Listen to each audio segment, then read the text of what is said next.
As you might have already heard by now, the California Red Sticker program that is used to register dirt bikes in California is going to be going away.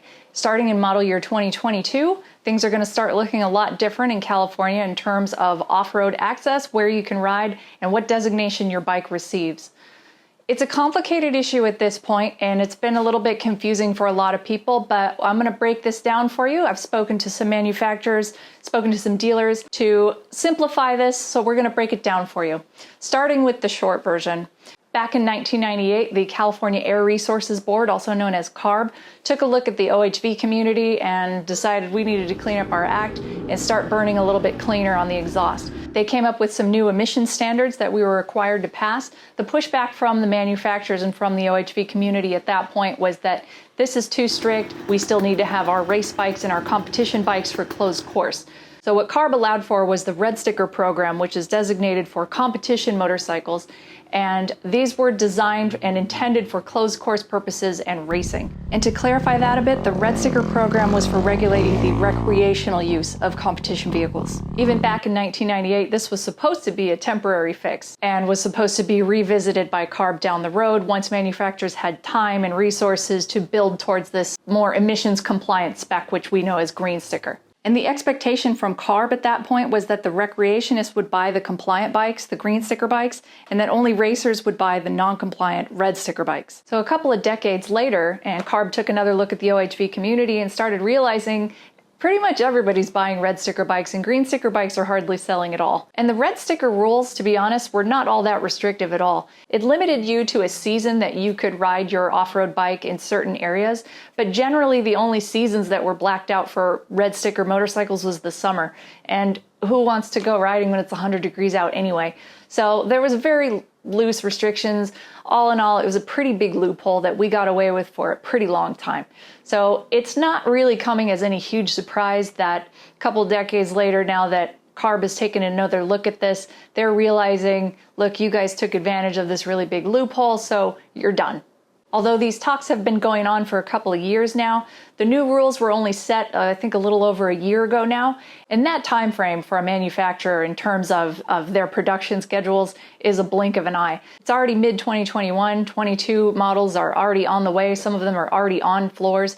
And now all of a sudden we have this new registration or lack thereof to deal with. So what does this mean? What it means at this point is anything that was previously green sticker bike, which we will call compliant, will continue to receive a green sticker. Anything that would have received a red sticker simply doesn't get registration at all through the DMV. So you don't pay any DMV registration fees, which I guess some of the motocrossers are rather enjoying. It's just one less thing to worry about, one less thing to pay. But you're not going to receive any form of registration or sticker. And that can be sort of problematic with things like transportation or insurance or financing. So it's not necessarily a good thing to not have any form of registration on your bike. And it also means that unless you have a green sticker, you are not allowed to ride in California public trail systems at all. So it's not limited to a certain time of year or only as long as you have a spark rest or anything like that. You're not allowed, period. So this is a very abrupt and rather absolute shift in the way that dirt bikes are registered in California. So that's the long and short of what we're dealing with and how we got here. Now on to how is this going to affect you? Well, again, this new designation affects where you can and can't ride only on California public trail systems and lands such as the SVRA areas, Ocotillo, Gorman, Glamis, Stoddard Wells, El Mirage, these types of areas.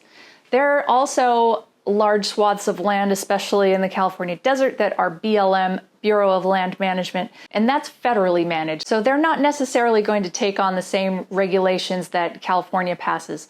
They might not. I think enforcement on their level for something like this is going to be pretty impractical.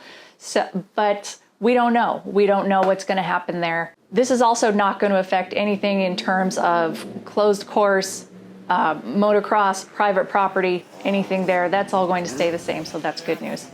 There's still a lot of people that see the problem with not being able to register a non-compliant dirt bike at all. Fortunately, California State Senator Jones already has some legislation that is in Sacramento right now that we're going to try to push through in this next legislative session.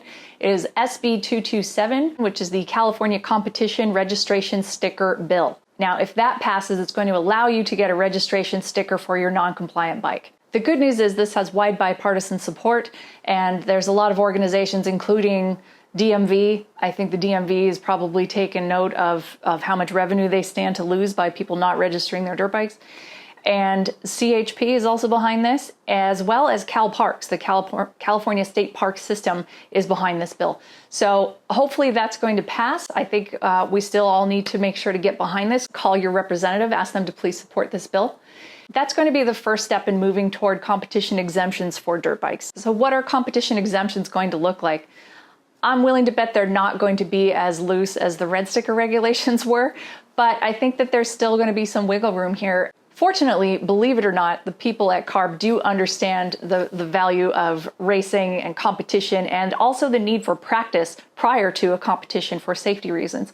Perhaps there could be some type of exemption if there's a race coming up. Look, I need to get practice on my race bike. I don't know. We're gonna see what that ends up looking like. But the first step is getting SB 227 to pass. If you currently have a red sticker registered bike, what does that mean? It's kind of good news there as well. If you have anything 2021 or earlier that is red sticker bikes, such as this 2021 KX 250X, as of 2025, you are going to get a green sticker for that bike, because the DMV is only going to continue issuing the red stickers for renewals and things like that through the end of calendar year 24. Beyond that, you're going to have a green sticker, so I'm going to be able to take this wherever I want year-round, which is pretty nice. So like I said, I spoke to a couple of manufacturer representatives, also to some dealers. What they would like you to know is to not panic. Don't worry too much if you're looking at buying a 2022 dirt bike. By all means, get into a dealership and buy yourself one, because the sky is not falling. We don't need to be alarmists about this. I want everyone to understand what's happening, but this is not the end of the world. I think we're still going to be able to enjoy a lot of access. I think the manufacturers are eventually going to build to this tighter spec, and we're still going to have some awesome bikes to ride and some great places to ride them in. So again, this was the short version of this entire issue. We just did a real surface level flyby of a lot of complex issues here. With regard to SB 227, which is the hard work of AMA District 36 and Don Amador and Dave Pickett, who worked very hard for a couple of years now on this legislation. Apparently it has been referred to the Transportation Committee and is up for a hearing next week, June 21st, I believe. So fingers crossed on that one. There's obviously a lot of points in here that we could expand on, including the legislation, CARB, the history of the Red Sticker program. So for more information, more background, and more clarification, please check down below in the description, because there are links to past articles, links to references, also links on how you can keep up with what's happening.